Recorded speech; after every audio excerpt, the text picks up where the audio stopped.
Pof.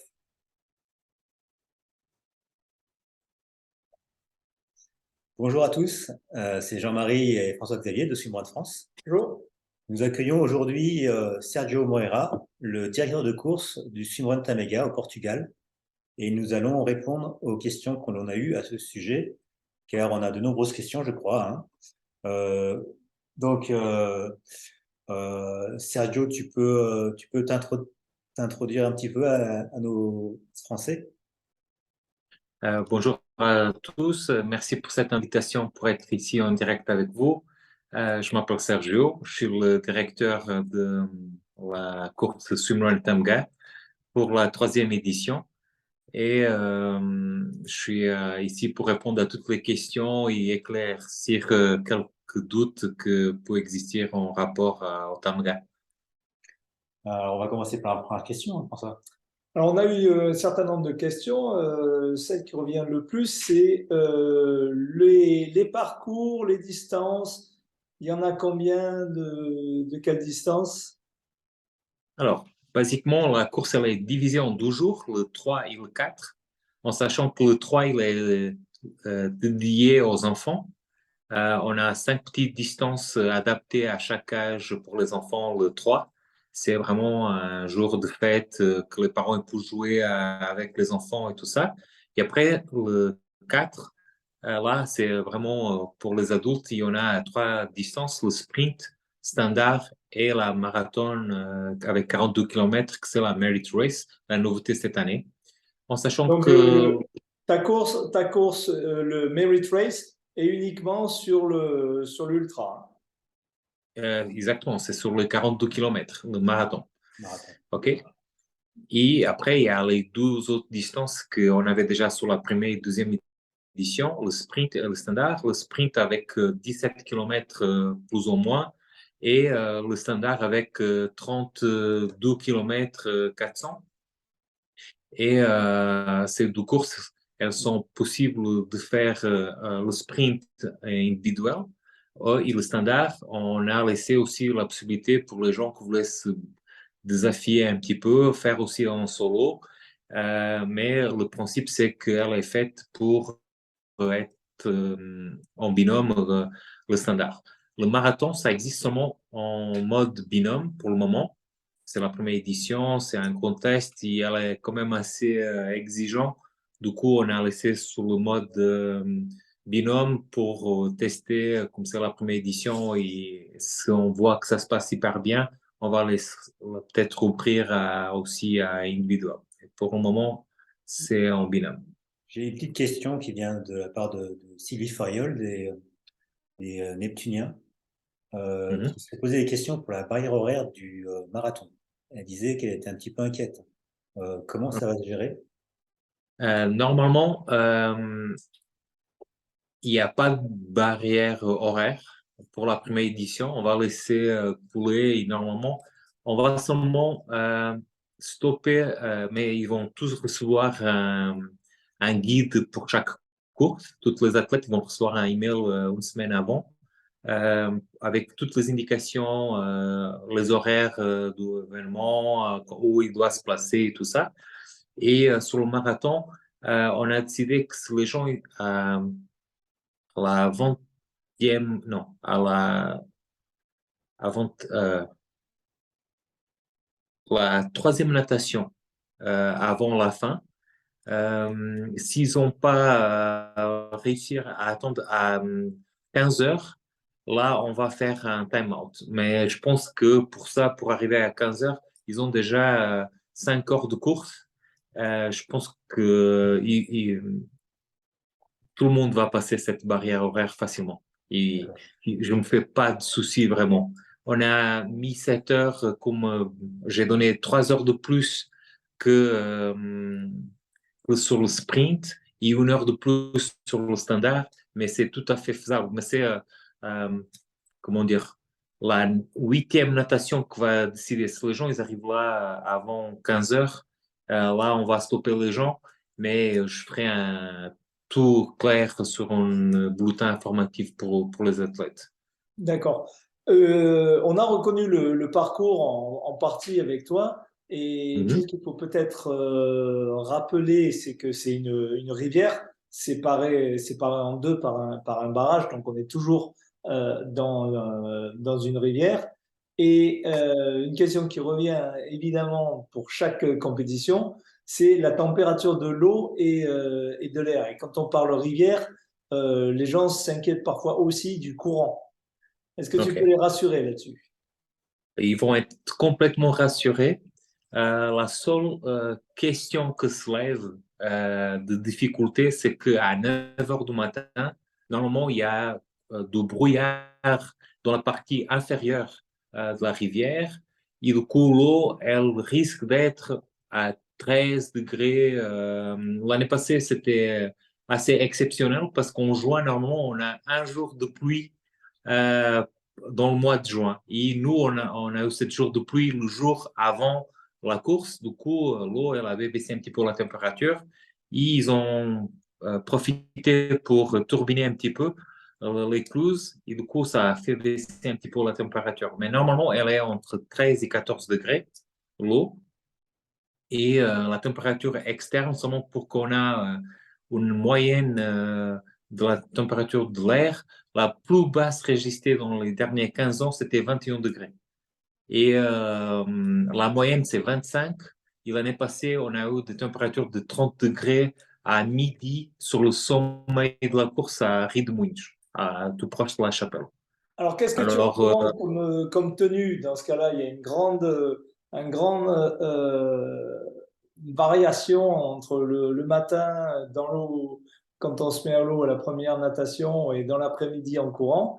Qu'est-ce que tu recommandes comme... moi, je pense qu'il y a un petit peu un aspect personnel. Si les gens sont plutôt frileuses, laissez la combi.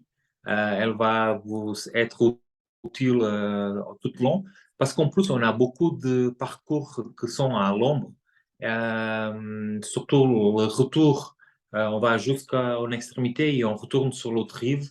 Il y a beaucoup d'ombre. Du coup, ça va être assez fraîche. Elle ne va pas déranger autant que ça, la combi.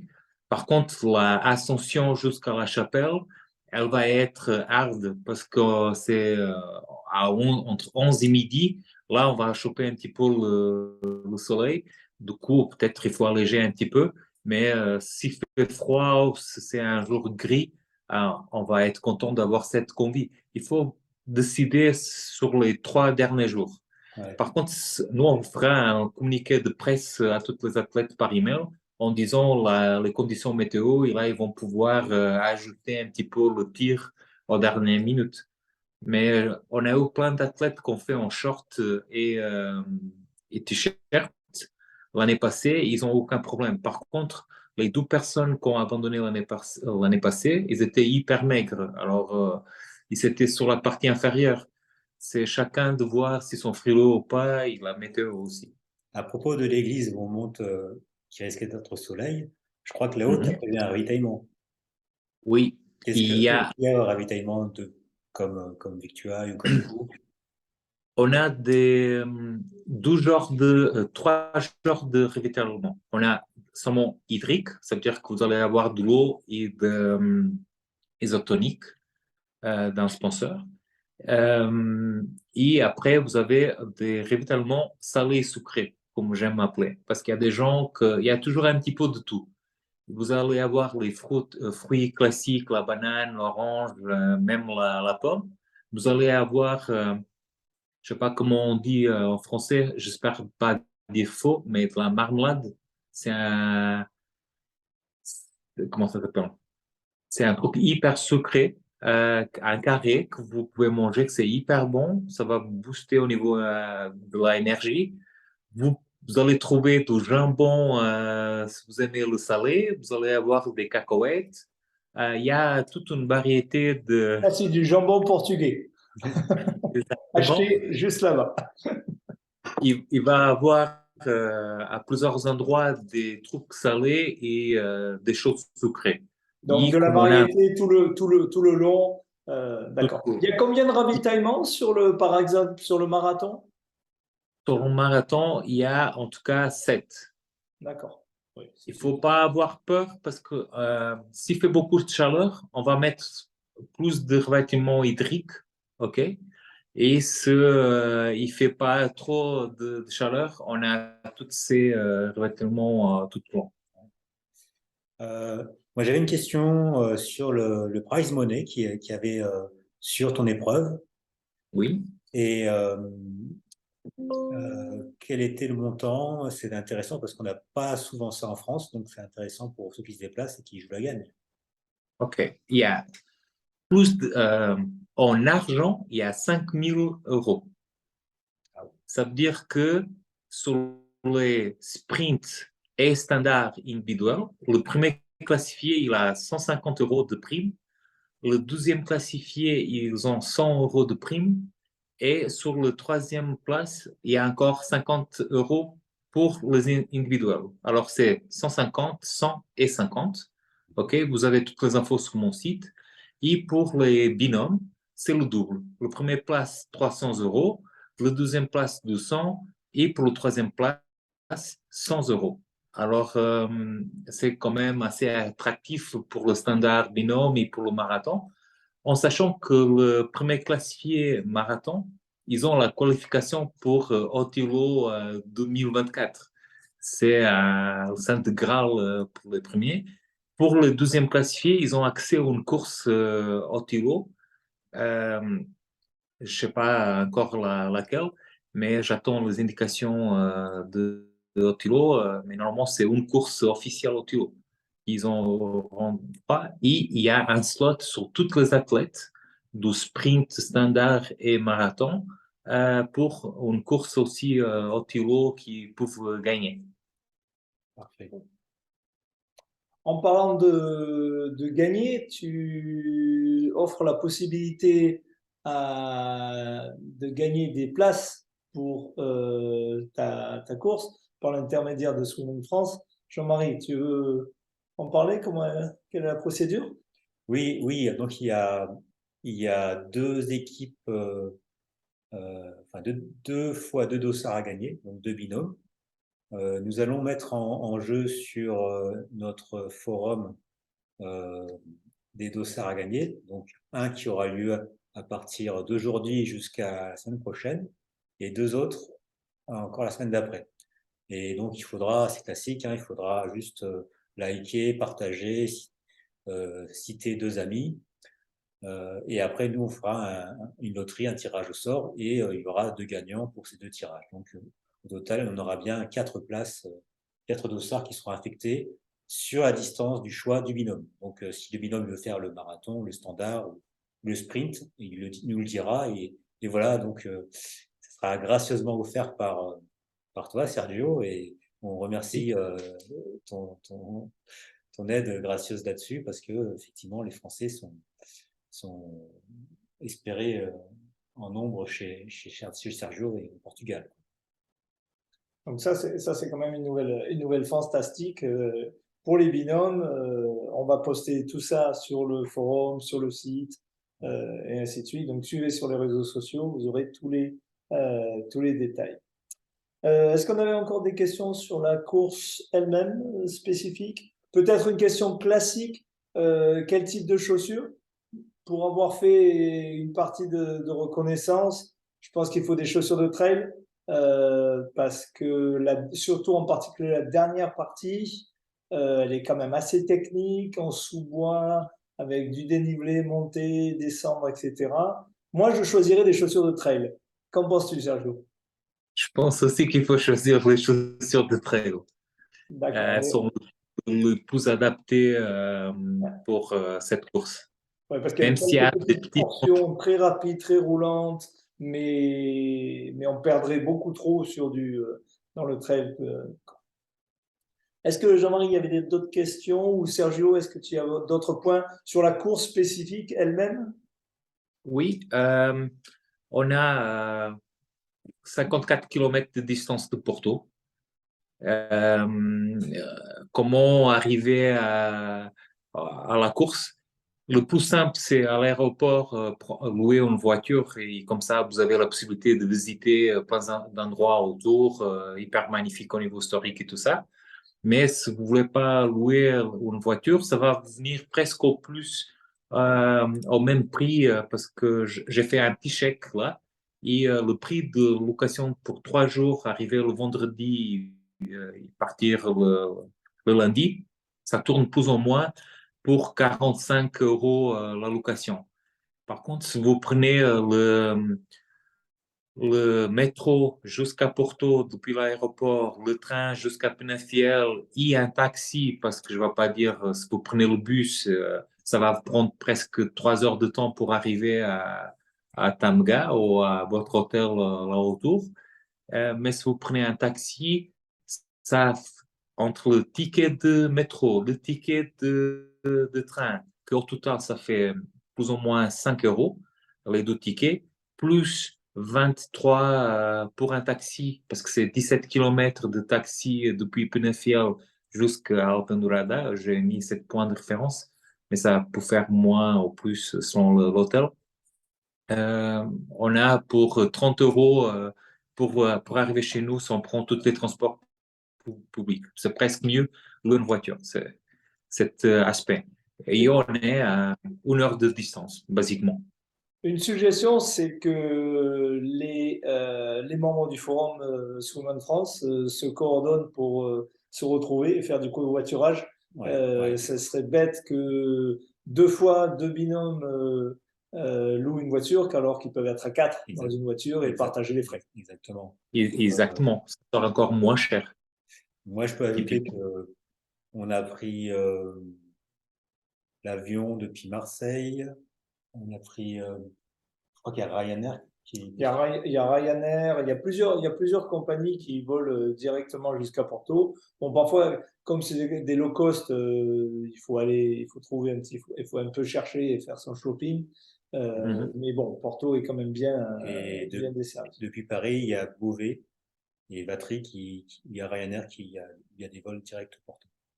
Il y a choix, il faut réserver maintenant. Enfin, dès que vous avez votre dossard, vous réservez ce possible par Ryanair. Les prix sont plutôt pas mal. Il y a aussi l'option de passer par Lisbonne. Pourquoi pas, et visiter un peu plus du Portugal. C'est possible aussi, si on veut. Une fois qu'on est là-bas, une fois qu'on est arrivé, logement, quelles sont les options de logement sur place? Alors, il y a 2 grosses options. Rester proche de la course, et du coup, on a les hôtels thermales autour. On a la Quinta Santo-Antonio, que c'est en face du départ. Et après, on a des jolis hôtels à 17 km, Penafiel, que c'est vite fait, on arrive assez rapidement. Il y a pas mal autour des grosses structures hôtelières. Et après, moi, je vous conseille aussi, pour aider les gens locaux, il y a pas mal de tourisme rural, c'est comme ça que ça s'appelle, des petits logements avec des habitations qui ont été rebâties et tout ça, que sont assez intéressants. Ils sont pas tellement chers que ça. Vous allez vous rendre compte qu'elles sont assez accessibles. Et le gros avantage de Tamga, c'est que c'est à l'intérieur un petit peu. Du coup, les prix de nourriture et tout ça sont hyper accessibles. C'est pas autant touristique à Porto qu'on sent déjà une hausse des prix. Mais là, vous mangez assez bien pour pas beaucoup. Vraiment bonne qualité de l'alimentation. Il y a un choix incroyable et vous allez être bien accueillis pour les Portugais. Ça, c'est quelque chose inné en nous, bien recevoir les gens.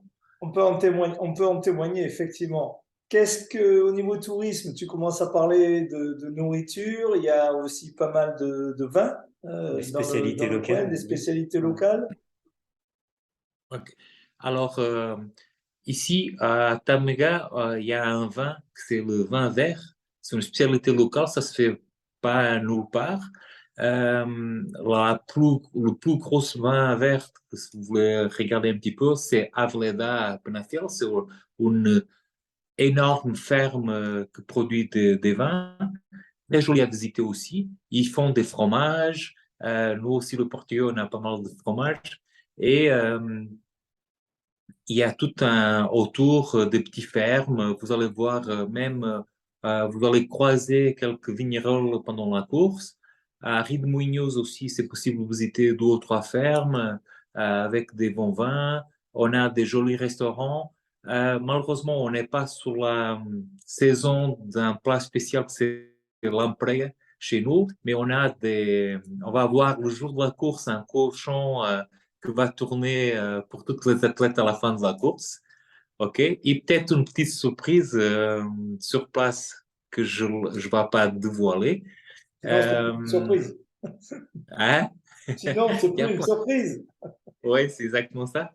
Et là, tout autour, il y a les vins thermaux, si vous aimez les spas et tout ça. Il y a des ruines romaines autour, en Penafiel, Marco. Il y a les gorges du Payback, c'est une rivière plus ou moins à 30 minutes de l'endroit de la course, qui a des jolies gorges avec des jolies promenades à faire. Il y a pas mal de choses. Et il y a le VTT aussi.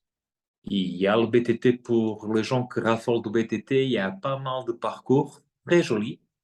Nous, en plus, on emprunte pas mal de chemins de BTT au bord de la rivière. Euh, on a, comment dire, une symbiose avec le club de BTT de Abregão et aussi le club de canoë de Alpendurada. Et du coup, chacun donne un petit coin de sa petite région et on a réussi à faire un dessin magnifique de Oui, cette. pour ceux qui ne connaissent pas du tout, on a découvert aussi que c'était une région de granit.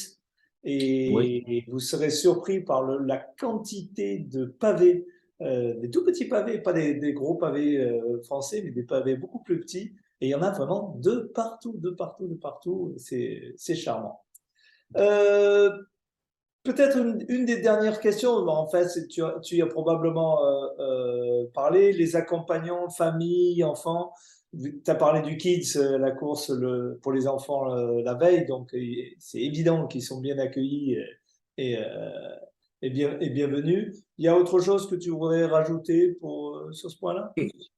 cette année, il y a 5 zones spectacle. L'année passée, on a fait un test à l'église, à la chapelle, à Riedmuyns, avec un joueur de saxophone. Cette année, on a mis plus de musique dans le trajet et il va y avoir un map pour les familles. Ils peuvent se déplacer pour aller voir cette zone spectacle de passage. C'est des endroits où les athlètes vont passer et que c'est facilement accessible le retour pour les voir arriver si vous vous déplacez en toute sécurité. Euh, Ils vont pouvoir le faire. Et la zone d'arrivée, c'est déjà une des zones de spectacle avec un DJ qui va animer toute l'arrivée et toute la journée à Alpendurada. Fantastique. Super. Bon, je crois qu'on a fait le tour là, c'est plutôt complet. Hein. Absolument. Sergio, est-ce qu'il y a un point qu'on n'a pas couvert que tu veux mentionner? Je pense qu'on a parlé de tout, plus ou moins. Et il faut aussi laisser quelques surprises pour les athlètes. Et je vous remercie beaucoup de cet soutien à la course Tamega. Et on vous attend nombreux. Et vous êtes déjà nombreux sur les inscriptions. Vous pouvez voir déjà la start list. Il y a le gros drapeau français qui gagne pas mal de places. Merci beaucoup pour votre soutien. Merci beaucoup. Et pour les Français, c'est bien clair, l'organisateur parle parfaitement français. C'est quand même pratique. Oui. Français et plein d'autres langues. Oui. Impressionnant.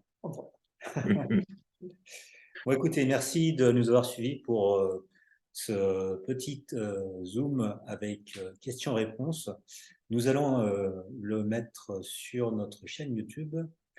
Et je vous dis donc à bientôt sur le forum pour gagner les dossards, j'espère pour vous, pour le Surmount Tamega. Et dans tous les cas, j'espère qu'on pourra se retrouver le 4 juin, 3 et 4 juin, à Tamega, parce que j'y serai en reportage.